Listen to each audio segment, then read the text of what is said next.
This conference will now be recorded.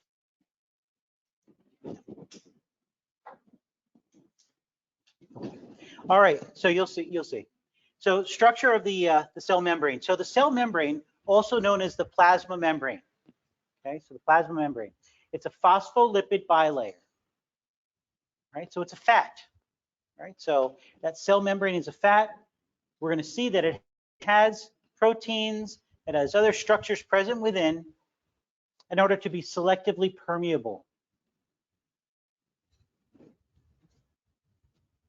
So you'll see here right on this slide, separates the cell's internal environment from the external environment, right? So inside of the cell, we would say it's intracellular, and it's going to be on the slides. Outside of the cell, extracellular. Right? So the cell membrane, the plasma membrane, allows for that. Again, selectively permeable, so it's regulating the movement of materials in and out of the cell. Composed of phospholipids, cholesterol, carbohydrates, and proteins. Flexible dynamic structure, okay? So that makes sense. And you'll see later on, I'll show a video just to kind of like give a summary and just kind of bring everything all together for us. But you're gonna see here that really, honestly, the cell membrane is quite amazing in what it can do.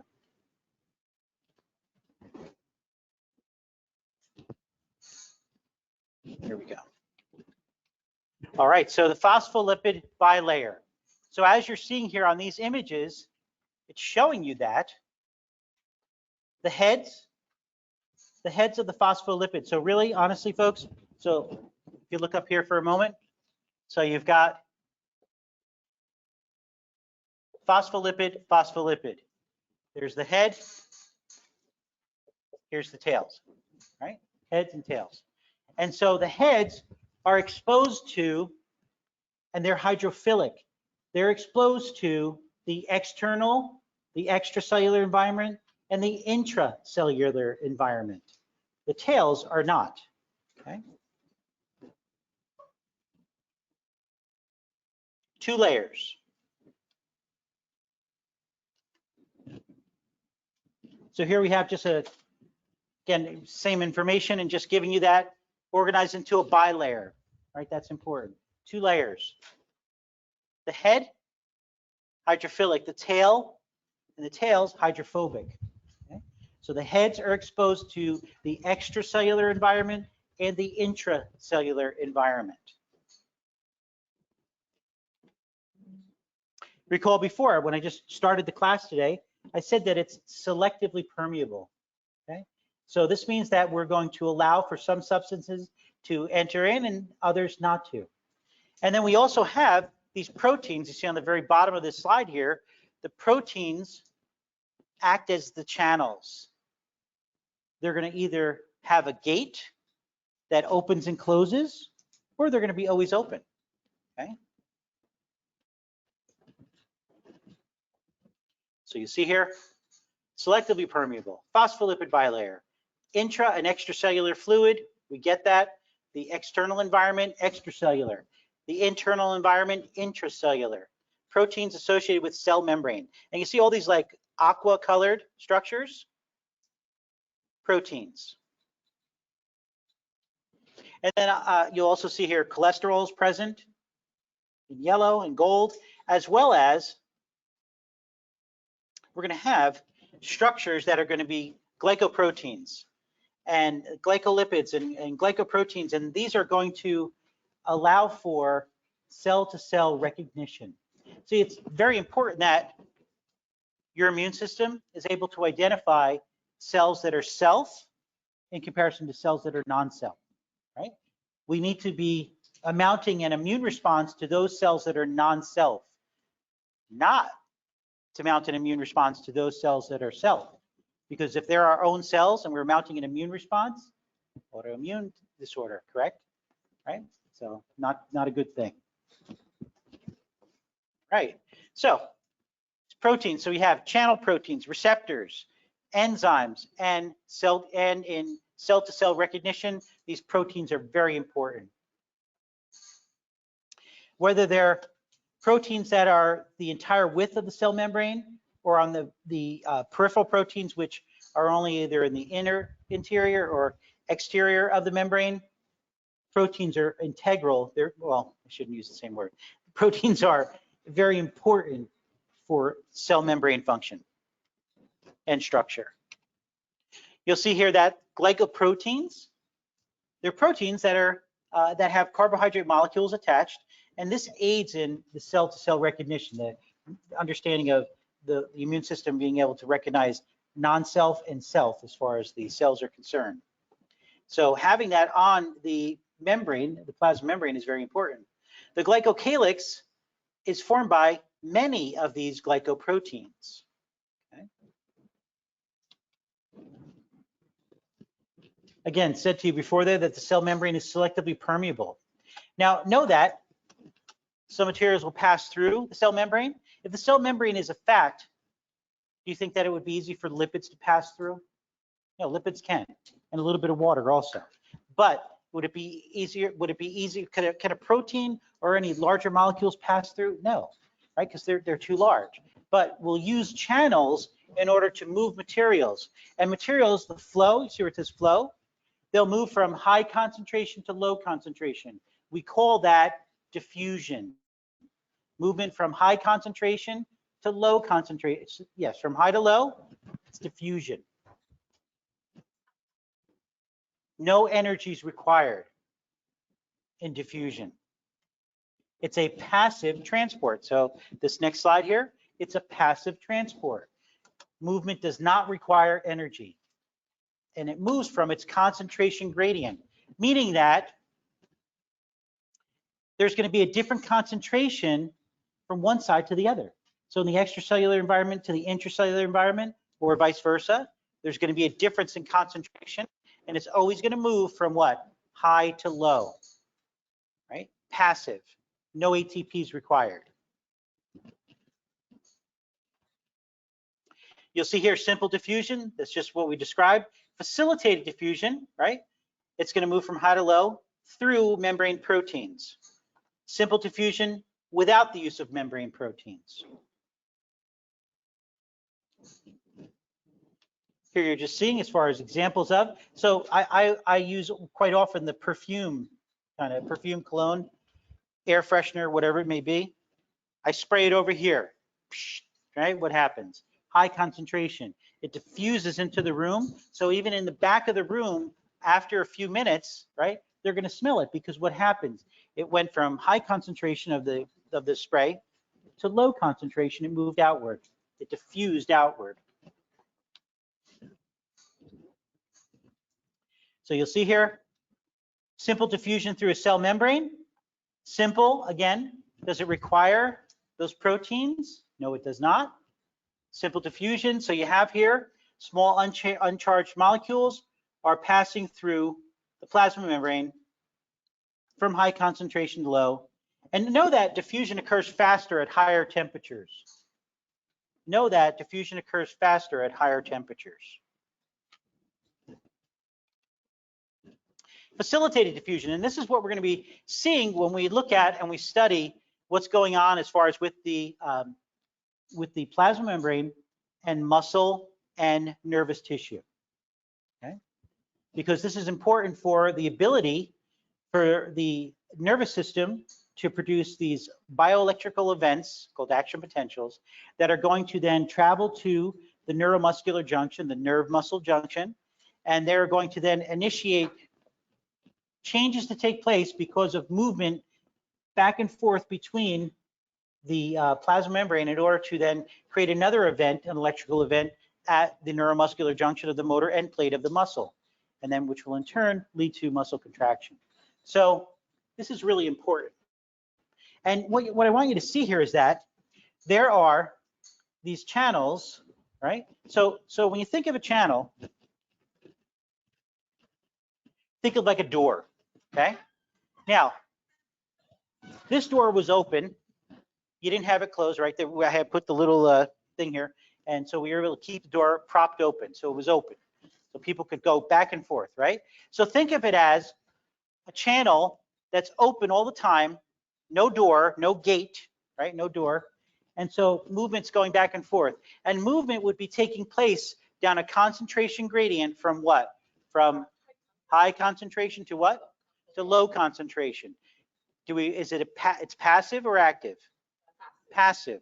Is energy required? No. Correct. Okay. So if I have a higher concentration of whatever ion it is outside than it is inside. So in other words, know that sodium ions, potassium ions, they're both outside and inside. They're both extracellular and intracellular, but they move down a concentration gradient. A channel that's always open is called a leak channel.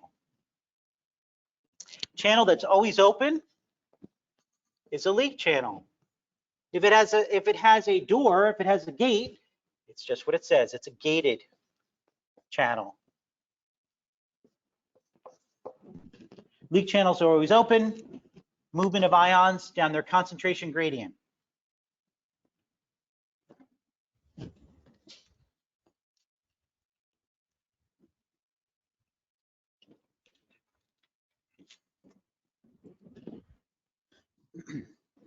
And so this would be, we would say, because this protein is open to the external as well as the internal environment, the extracellular environment and the intracellular environment, we say it's a transmembrane protein. Now, the term osmosis, it's not saying it here, but know that osmosis is the diffusion of water, primarily. It's diffusion of water. Now, what you're seeing here with this definition is it's discussing solute concentration. Look up on the board here when you're done.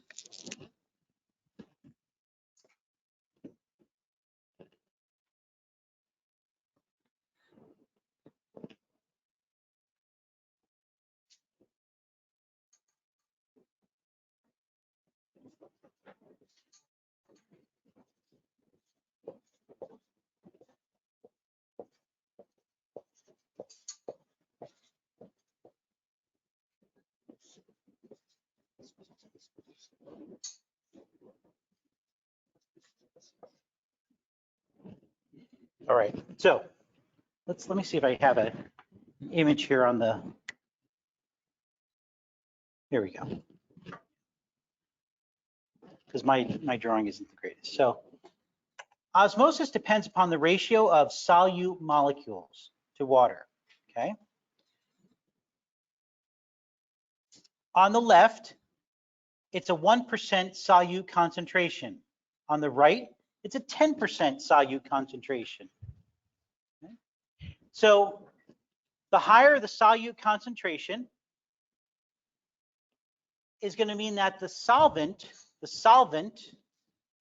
solution, I should put solvent, sorry. The solvent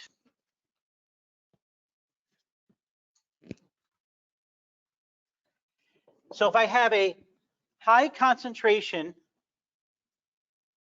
of solute, and if I write concentration, I'm using those brackets. You understood? We're going to be using those brackets from now on. That represents, so this is concentration, no matter what's in there. So if I have this, right?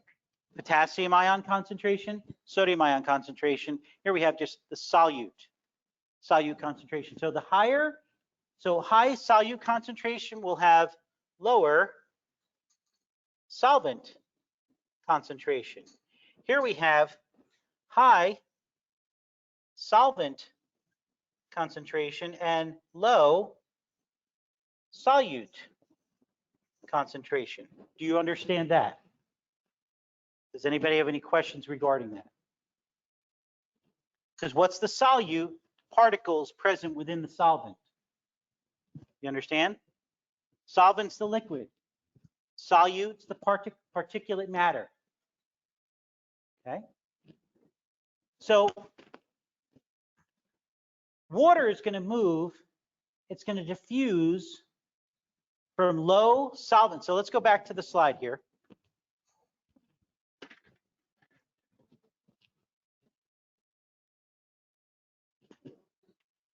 water is going to move from low solute to higher solute concentration. Now, how is that diffusion? Well, think about this for a moment.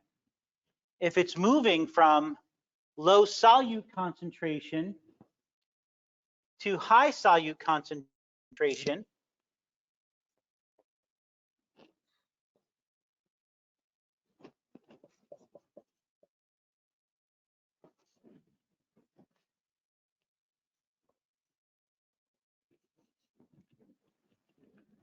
if it's moving from low solute concentration to high solute concentration, really, it's a high concentration of solvent, of water, to low concentration of water.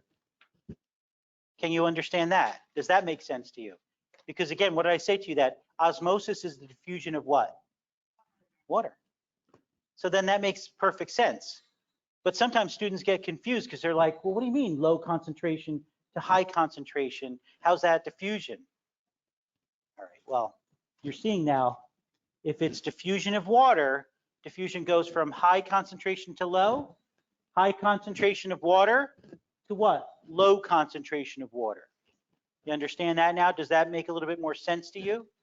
When osmosis is the diffusion of water, okay? Now the terms hypotonic and hypertonic and isotonic. This is important because when we're thinking of what's taking place, in particular, we're going to be looking at an example of the blood and solutions that interact with the blood. We have to be careful. So let's look here. So hypotonic solution, less solute than the outside of the cell, right? Hypotonic solution. Hypertonic solution, more solute outside of the cell. So hypertonic, higher solute concentration. Hypotonic, lower solute concentration. You want to write it like that. Hypertonic, hyper, more, right? So hyper, increased, more solute, concentrate, higher solute concentration in a hypertonic solution. Hypotonic solution, lower solute concentration, okay?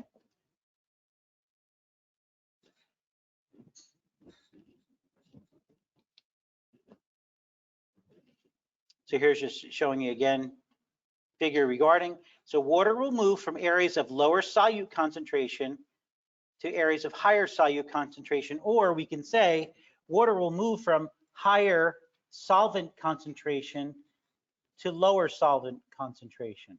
Solutes are present within the solvent, and here we're talking about the solvent is water, okay?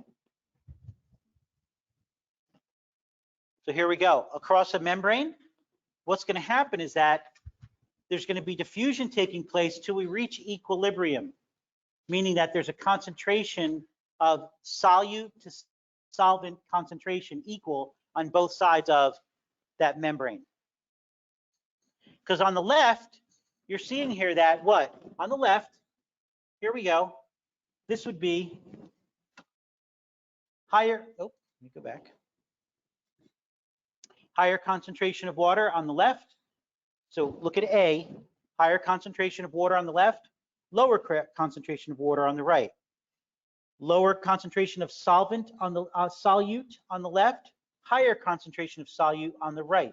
So we're going to move water from, because the solutes, they're not passing through the barrier. Do you understand?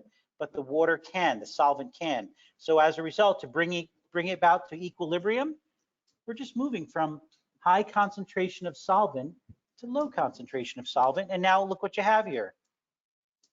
On the B, that's where you have equilibrium.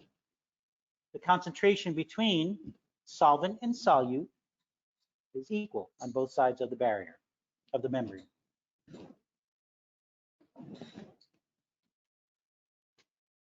All right, so move on here. And here we go. So this is really important for you to grasp and understand then. So hypertonic solution. Think of salt water, right? Hypertonic solution.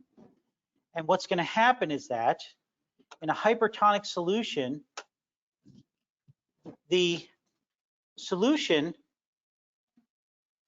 high concentration of solvent, low concentration of solvent. Does that make sense? In a hypertonic solution, look all the way to the right, right? High concentration of solute in the solvent, right here in the, look right here. This has a high concentration of salt within solution, right? And as such, there's lower concentration here. So where's it going to move? Right, outward. It's going to the cell is going to shrivel because all the water is going from there out into, because there's a higher concentration of solvent in the cell, in the cytoplasm, than there is in the water that is present, or you could say the plasma. Understood? So if a person were to be stranded on an island or out in a boat, there's no water, right? And they're not trying to do what they can to try and create water that's not going to have high salt concentration. So, you know, allowing for like having a tarp and having the water and have it kind of, I'm forgetting, gosh, it's terrible. Aren't it? I know what it is, but when you have that, when it gets hot and you'll have condensation, and then, you know, trying to take the water that's salty and create palatable water, okay? So here's the deal. If you don't do that and you just drink salt water, what's going to happen to your plasma in your blood? It's going to become hypertonic, and what will happen over time? You will die a slow, painful death. Yeah, because really what's going on? You're actually killing your red blood cells, your erythrocytes, and then are you moving oxygen throughout the body? Not at all. And that's going to slow, painful death. Sad. So in an isotonic solution, isotonic, equal water concentration across the cell membrane. So there's going to be movement in and out of the cell, but it's not going to damage the cell in any way. Isotonic, okay? That's like a saline type solution. Slightly salty, but not very salty at all. Saline, isotonic. Hypotonic, think tap water. Hypotonic, think tap water. And here's the thing also, can you drink too much water and create a problem? You sure can, yeah, absolutely. So that's not healthy also. So you can create a hypotonic environment. And so you'll see here that the cells, look in that middle image here, water from the plasma is entering into the cells, and the cells can eventually burst. So again, isotonic, that's what you want. Active transport, we talked about. So active transport requires ATP, requires energy, okay? And so if it requires energy, think about this for a moment. Passive transport, right? Passive, we think of diffusion, movement from high concentration to low concentration. How about if I have to go the opposite direction? Low concentration to high? That's going against what passive. So you need energy in order to do that. And that's an active transport. Now, if we're going in, moving molecules in the same direction, symport. If we're moving molecules in opposite directions, antiport.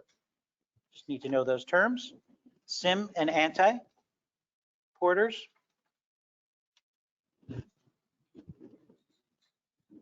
Now look here. This is the sodium potassium pump. So very important to maintain the resting membrane potential of the plasma membrane. I'm going to say that to you, and you're going to be like, oh, I don't know what you're talking about. It's okay, because you'll get it over time, and we'll keep on reviewing this. But just know that having the sodium potassium pump present and moving, and it's an active transport, and moving ions back and forth across the plasma membrane will help to create an environment of the resting membrane potential. Okay, and it's approximately -70 millivolts. Right? That's important. So it's going to move against the concentration gradient. So what it's going to do, you need to know this. It's going to move the sodium ions out into the external environment, and it's going to move potassium ions into the cell. This is going against the concentration gradient. Okay, that's important for you to know.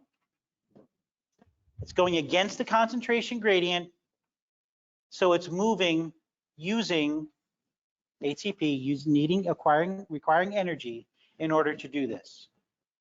3 sodium are going to move out, 2 potassium ions are going to move in.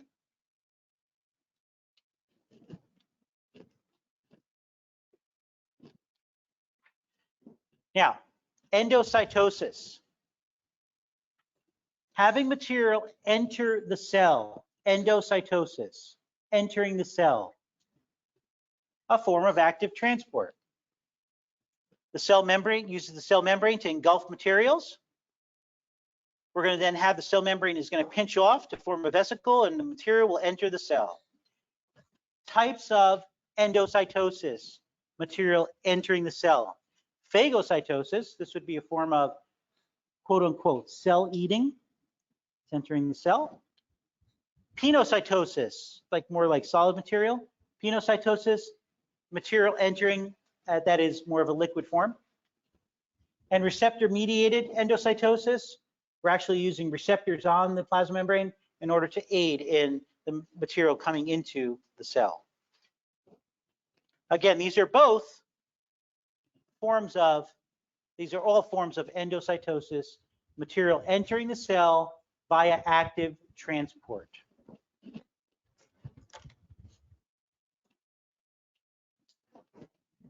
And here you're seeing an example of each of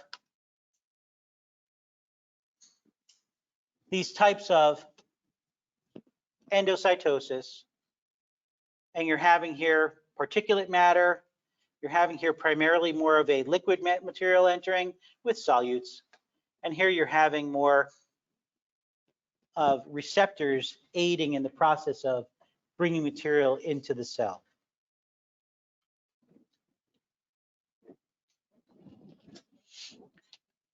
Now, if endocytosis, material is entering the cell, exocytosis, material is what? Exiting the cell, it's leaving the cell. And this will be important. So we're setting the groundwork, the foundation work, upon which even as we get to the chapter with muscles, and we're looking at how muscle contraction occurs, at the neuromuscular junction, we will have acetylcholine exiting the axon terminal into the synaptic cleft, into the synapse of the neuromuscular junction, and we're having this acetylcholine, this neurotransmitter, being released via exocytosis. That's like a lot of information, and you're kind of not knowing what's going on at that moment, but you're going to see that this is important. Again, really create a situation where, and also with the movement of material back and forth between extra and intracellular environments, so important for muscle contraction as well as the nervous system in doing its job as far as creating bioelectricity, action potentials. Okay. You'll see here hormones and digestive enzymes are secreted in this manner, leaving the cell. And know that within the cell, material is produced to be used inside of the cell. Material is produced in order to be a part of and maintain the cell membrane. And then material is also produced in order to exit the cell.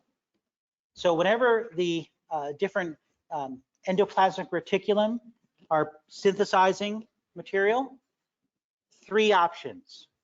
It's going to be used inside of the cell, it's going to be used for the cell membrane, or it's going to be used to go outside of the cell and be exit via exocytosis.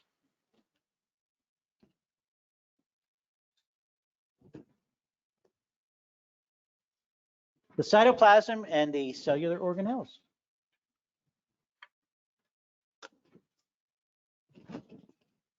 All right.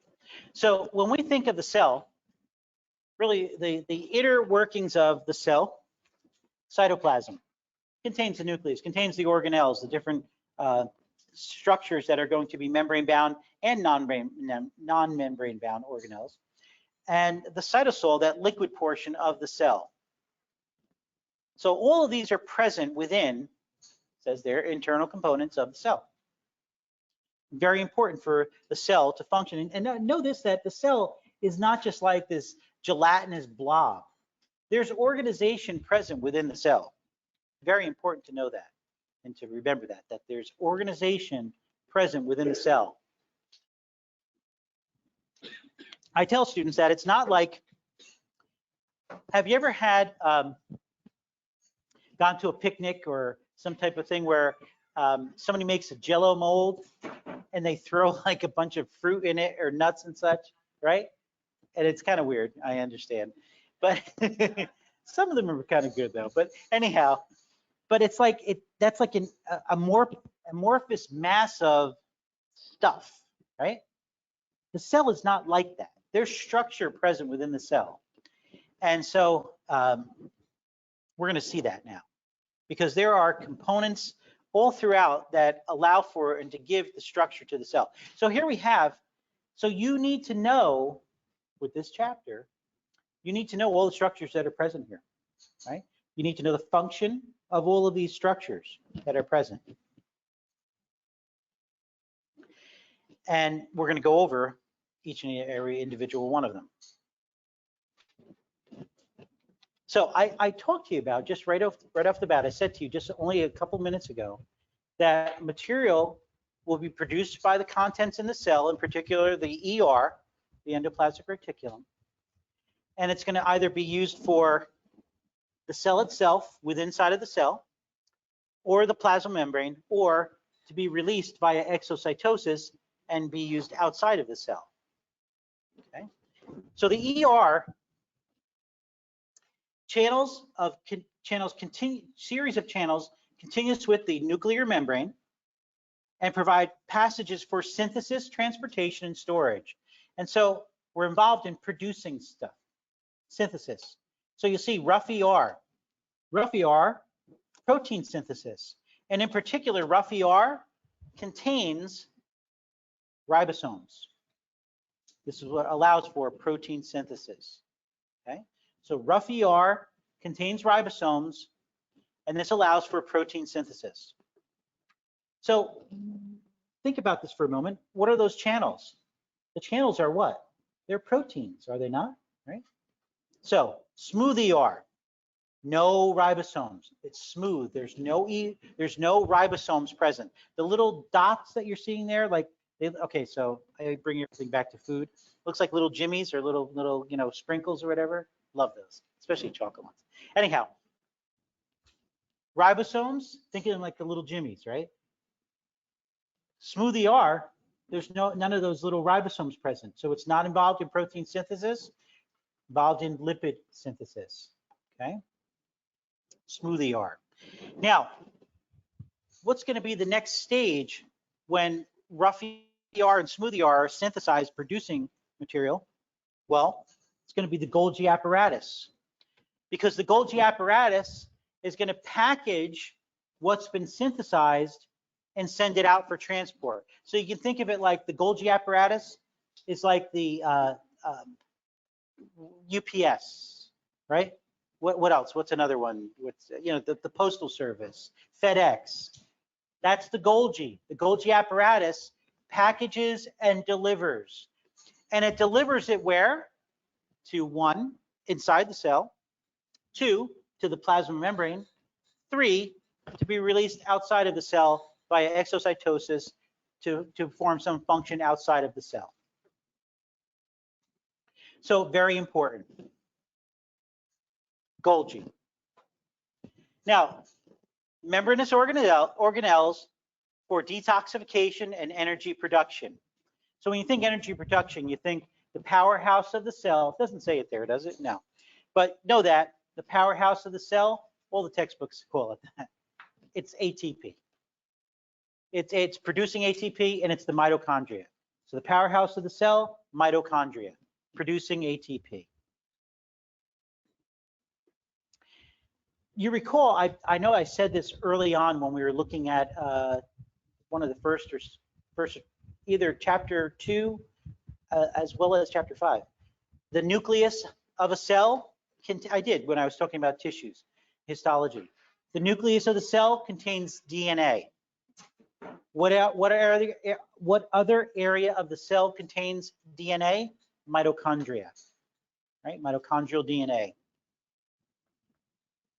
Now, as far as for lysosomes and peroxisomes, you'll see here that lysosomes, digestive enzymes. What are enzymes? Enzymes are proteins. Enzymes are proteins that facilitate reactions, right? Used to break down waste within the cell, lysosomes. Peroxisomes, right, contain enzymes used to produce hydrogen peroxide, involved in detoxification and lipid metabolism. Okay? So you will need to, as you're studying this chapter, you should get, the 3x5 like index cards, and you're putting terms. You're doing vocabulary. Nucleus on the one side. Describe what the nucleus is on the other side, right? Rough ER, smooth ER, right? Lysosomes, peroxisomes, mitochondria, right? Golgi apparatus. This is what you need to practice, and you need to go over it over and over and over.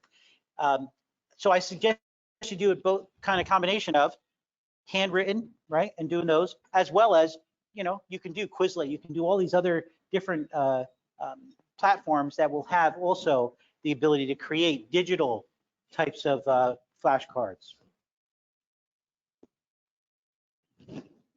Here's an example of mitochondria, and you'll see here that they have these cristae,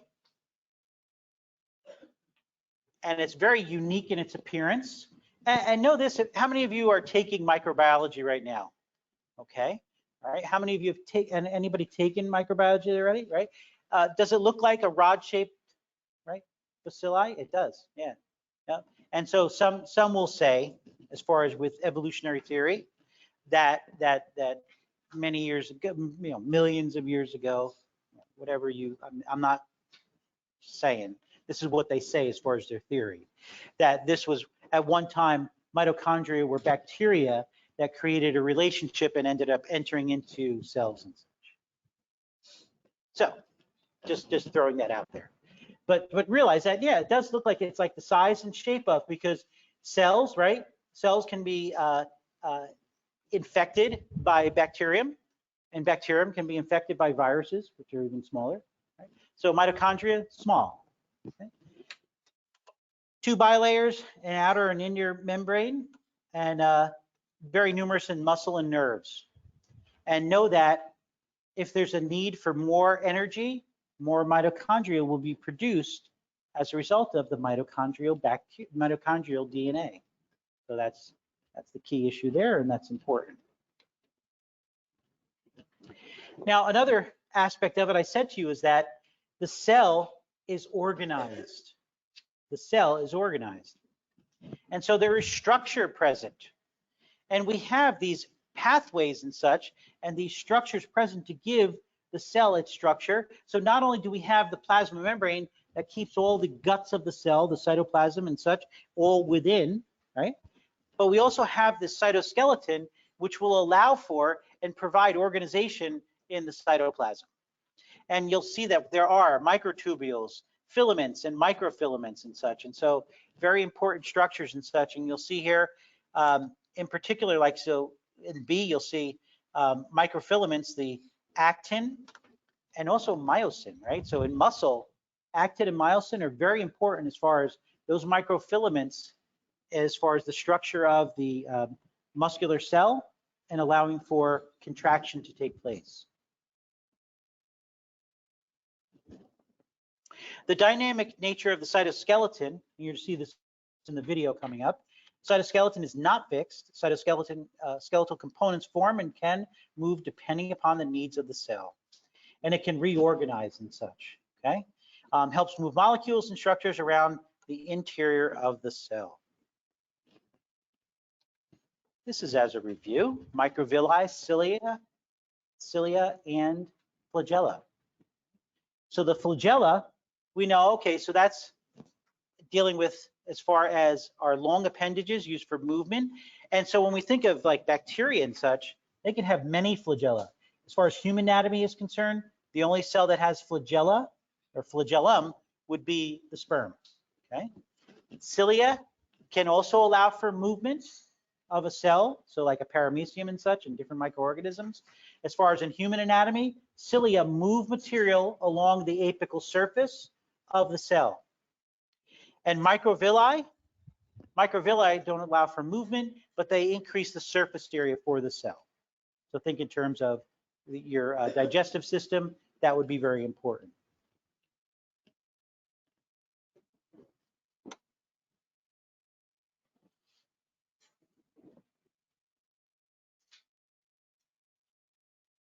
Okay. All right, folks. So next class, we are going to then go into the nucleus and DNA and finish up the cell.